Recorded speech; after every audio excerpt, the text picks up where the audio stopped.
Stephanie Whitfield reports many are concerned about outages since the above average temperatures are leading to a record demand for power. ERCOT shares information in real time showing whether the power grid is generating enough power to keep up with demand. Well, the margins have been incredibly close all week, and today is no exception. Yesterday was the sixth day in a row with temperatures in the triple digits. It was also the second day this week. Texas's power grid operator asked everyone to conserve energy to avoid outages. This has got to be extremely frustrating for the consumer because as we look out, we see prices really, really high and ERCOT telling us to use much less at a time when we need it most. KHOU 11 energy expert Ed Hurst says above average temperatures are only part of the problem. He says Texas's population is growing and it's time for ERCOT to buy new generation.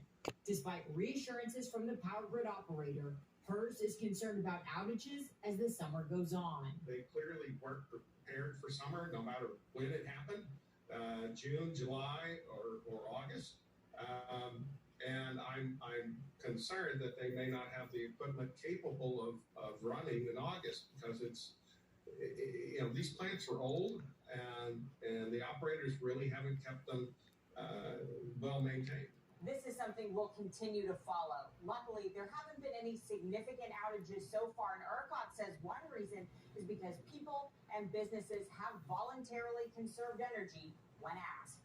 In Houston, Stephanie Whitfield, KHOU 11 News. Scattered storms right into this evening. A heat ridge does return or build back in over our area. So temperatures right back up to around 100 by the middle of next week. 92 outside now. Dew points are still elevated, so it does feel like it's 99. And I do think that those heat index values will stay below 108, which is that criteria to get a heat advisory. 95 now, Katy. 92 at Conroe. Look at the shower that just dropped through Huntsville. Dropped the temperature to 77. 94 in Sugar Land. Heat index values, a few spots in the triple digits. Feels like 102 in Sugar Land, 98 out in Brenham, and 99 at Bush over to Tomball. Heat advisories are enjoy a few days closer to average, which this time of year is 94. So tomorrow we're at 95, and then we're right back into the upper 90s through the weekend.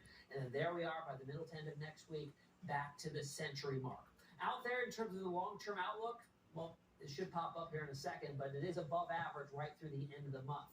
In terms of tropical activity, not much going on out there. There's a lot of Saharan dust, and you can see that here across the entire Atlantic Basin. That represents really dry air in the mid-levels. Dry air is not liked by tropical systems, so not really going to help that advance at all. All right, 95 out there this afternoon in Houston, 97 in Katy, 95 out in Sugar Land. It'll feel like 102 to 105. Looking ahead to this weekend, Saturday 97, about a 20% chance of an isolated storm. Similar on Sunday with a high of 98. All right, 7-day forecast. The heat does return by the middle of next week, so enjoy the next few days. Rain chances today and tomorrow around 40%. Dropping to half that for the weekend and right through the middle of next week. Sherman?